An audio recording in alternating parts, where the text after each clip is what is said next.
เอาละครับมาว่ากันถึงเรื่องที่กำลังเป็นประเด็นร้อนในโซเชียลมีเดียกันเลยดีกว่ากับภาพของขบวนรถบรรทุกน้ำมันที่จอดต่อคิวกันยาวเหยียดบริเวณชายแดนไทยหลายคนก็สงสัยนะครับว่ามันเกิดอะไรขึ้นกันแน่วันนี้เราจะมาลองแกะรอยปริศนานี้ไปพร้อมๆกันครับภาพที่เราเห็นกันเนี่ยนะครับคือรถบรรทุกน้ำมันมากกว่า150คันจอดต่อแถวกันเป็นแนวยาวเลยที่ด่านผ่านแดนถาวรช่องเม็กจังหวัดอุบลราชธานี ซึ่งด่านนี้ก็คือประตูสำคัญที่เชื่อมต่อไปยังสปป.ลาวนั่นเองครับ และคำถามใหญ่ที่ทุกคนคิดเหมือนกันเลยก็คือน้ำมันปริมาณมหาศาลขนาดนี้ปลายทางที่แท้จริงของมันคือที่ไหนกันแน่ เรื่องนี้มันไม่ใช่แค่ปัญหารถติดธรรมดานะครับแต่เบื้องหลังมันมีข้อกังขาที่ใหญ่กว่านั้นเยอะเลย นั่นก็คือข้อสงสัยที่ว่านี่อาจจะเป็นการลักลอบส่งน้ำมันไปยังประเทศเพื่อนบ้านอีกแห่งหนึ่งซึ่งเป็นเรื่องที่มีเดิมพันสูงมากครับ ทีนี้เพื่อให้เข้าใจว่าทำไมเรื่องนี้มันถึงเป็นเรื่องใหญ่ เราต้องย้อนกลับไปดูไทม์ไลน์กันสักนิดหนึ่งครับ คือเรื่องมันเริ่มจากสถานการณ์ชายแดนที่ตึงเครียดขึ้นมาเมื่อช่วงกลางปี ซึ่งนำไปสู่มาตรการสำคัญในเดือนกรกฎาคม นั่นคือรัฐบาลขอความร่วมมือให้ระงับการส่งออกน้ำมันไปกัมพูชาทั้งหมด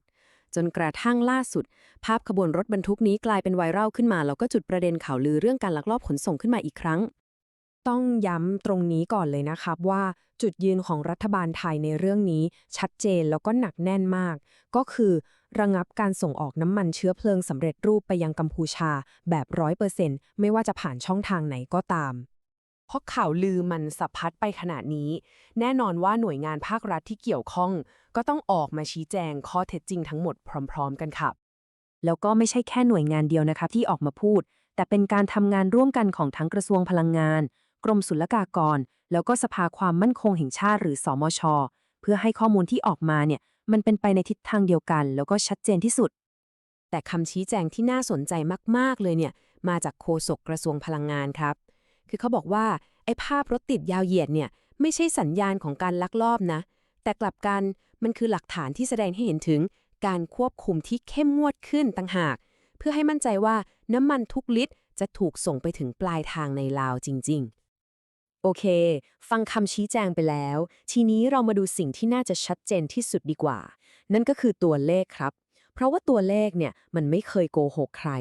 เรามาดูกันดีกว่าว่าข้อมูลจริงๆมันบอกอะไรกับเราบ้าง และนี่คือตัวเลขที่ต้องบอกว่าทรงพลังที่สุดเลยครับ ในช่วง 10 เดือนแรกของปีนี้ ภาพรวมการส่งออกน้ำมันของไทยลดลงนะครับ ไม่ได้เพิ่มขึ้น ลดลงถึง 20.3%เมื่อเทียบกับปีก่อนหน้า ซึ่งมันสวนทางกับข่าวลือแบบคนละเรื่องเลยครับ อ้าว แล้วทำไมมันถึงลดลงเยอะขนาดนั้นล่ะ คำตอบมันอยู่ในชาร์ตนี้เลยครับ ถ้าเราดูข้อมูลของปีก่อนหน้า จะเห็นว่ากัมพูชาเคยเป็นตลาดส่งออกน้ำมันที่ใหญ่เป็นอันดับ2ของเราเลยนะ คิดเป็นสัดส่วนถึง 21.1%พอเราตัดตลาดที่ใหญ่ขนาดนี้ออกไป แน่นอนว่าตัวเลขภาพรวมมันก็ต้องลดลงเป็นธรรมดาครับ แล้วคำถามต่อมาคืองั้นน้ำมันที่ส่งไปลาวมันเพิ่มขึ้นแบบพรวดพราดหรือเปล่า เรามาดูข้อมูลจากด่านช่องเม็กโดยตรงกันเลยครับ จะเห็นว่าปริมาณการส่งออกในช่วง3เดือนล่าสุดเนี่ยมันก็ทรงๆอยู่ในระดับปกติเลย ไม่ได้มีอะไรพุ่งขึ้นมาแบบ5เท่า10เท่าอย่างที่เป็นข่าวลือเลยแม้แต่น้อยครับ โอเค ในเมื่อข้อมูลตัวเลขมันไม่ได้ชี้ไปที่การลักลอบเลย แล้วอะไรล่ะ คือสาเหตุจริงๆ ที่ทำให้รถมันไปกองกันอยู่ตรงนั้น มาถึงตรงนี้เราพอจะเห็นภาพที่ชัดขึ้นแล้วนะครับ เราลองเอา2ทฤษฎีนี้มาวางเทียบกันชัดๆเลยดีกว่าครับ จะเห็นเลยว่าคำอธิบายของฝั่งทางการที่ว่ามันเกิดจากการตรวจสอบที่เข้มงวดเนี่ยมันดูมีน้ำหนักกว่าเยอะเลย ไม่ใช่แค่เพราะมีตัวเลขมายืนยันนะ แต่ในทางปฏิบัติมันก็สมเหตุสมผลกว่าด้วย และนี่อาจจะเป็นหลักฐานชิ้นสำคัญที่สุดเลยครับ คือแรงการลาวเองเนี่ยได้ออกมายืนยันอย่างชัดเจนเลยว่าการส่งต่อน้ำมันที่นำเข้ามาจากไทยเพื่อไปยังประเทศที่3มันผิดกฎหมายของลาวเอง ซึ่งนั่นก็ทำให้ทฤษฎีการลักลอบมันเป็นไปได้ยากขึ้นไปอีกหลายเท่าตัวเลยครับ แล้วถ้าเราลองถอยออกมามองในมุมเศรษฐศาสตร์แบบง่ายๆเลยนะ การลักลอบขนส่งผ่านเส้นทางนี้มันก็ดูไม่ค่อยสมเหตุสมผลเท่าไหร่ครับ เพราะว่าจริงๆแล้วกัมพูชามีทางเลือกที่จะนำเข้าน้ำมันโดยตรงจากตลาดโลกได้ในราคาที่ถูกกว่า อย่างเช่นจากสิงคโปร์เวียดนามหรือจีน การจะมาเลือกใช้เส้นทางที่มันอ้อมกว่าแล้วก็มีต้นทุนสูงกว่ามากเนี่ย มันจึงเป็นเรื่องที่เกิดขึ้นได้ยากครับ